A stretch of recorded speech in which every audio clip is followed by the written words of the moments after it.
যতদিন ডেভিল শেষ না হবে ততদিন পর্যন্ত যৌথ বাহিনীর অভিযান চলবে, এমন মন্তব্য করেছেন স্বরাষ্ট্র উপদেষ্টা অবসরপ্রাপ্ত লেফটেন্যান্ট জেনারেল মোহাম্মদ জাহাঙ্গীর আলম চৌধুরী। তার দাবি, গাজীপুরের ছাত্র জনতার উপর হামলাকারীদের অনেককেই আইনের আওতায় আনা হয়েছে। এদিকে স্বরাষ্ট্র সচিব নাসিমুল গনি বলেন, যৌথভাবে অপারেশন ডেভিল হান্ট পরিচালনা করা হচ্ছে। এ অভিযানে কেবল চাঁদাবাজ মাদক কারবারি নয়, যারা দেশকে অস্থিতিশীল করার চেষ্টা করছে তাদেরও গ্রেপ্তার করা হবে। রোববার পৃথক দুই অনুষ্ঠানে তারা এমন মন্তব্য করেন। বিস্তারিত জানাচ্ছেন আঞ্জাম খালেক। শুক্রবার গাজীপুরের ধীরাশ্রম এলাকায় ফাঁদে ফেলে শিক্ষার্থীদের ওপর চালানো হয় হামলা। এতে আহত হন কমপক্ষে 15 জন। এ ঘটনার প্রতিবাদে বিক্ষোভে নামে বৈষম্য বিরোধী ছাত্র আন্দোলন ও জাতীয় নাগরিক কমিটি। এরপর শনিবার রাত থেকে গাজীপুর সহ সারা দেশে অপারেশন ডেভিল হান্ট শুরুর ঘোষণা দেয় স্বরাষ্ট্র মন্ত্রণালয়।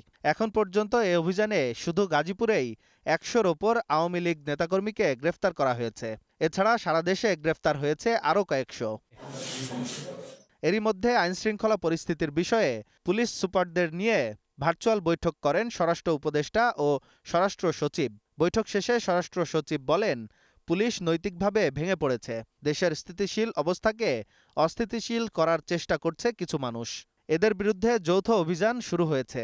দেশে স্টেবল অবস্থাকে আনস্টেবল করার চেষ্টা করা হচ্ছে, সেটাকে আমরা নিউট্রালাইজ করব এবং এর জন্য আইনানুগ পন্থায় যে ব্যবস্থা নেওয়া দরকার সেগুলো নেব আমরা ইনশাআল্লাহ। এদিকে রাজধানীর ফার্মগেটের মৃত্তিকা সম্পদ ইনস্টিটিউটের নতুন মৃত্তিকা ভবন উদ্বোধনী অনুষ্ঠান শেষে স্বরাষ্ট্র উপদেষ্টা জানান, গাজীপুরে যারা ছাত্র জনতার উপর হামলা করেছে তাদের সবাইকে আইনের আওতায় আনা হচ্ছে।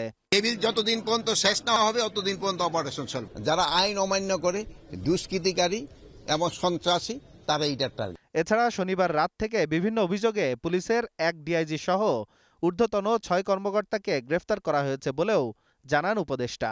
যারা এই ঘটনা ঘটাইছে। আঞ্জাম খালেক, গ্লোবাল টেলিভিশন, ঢাকা।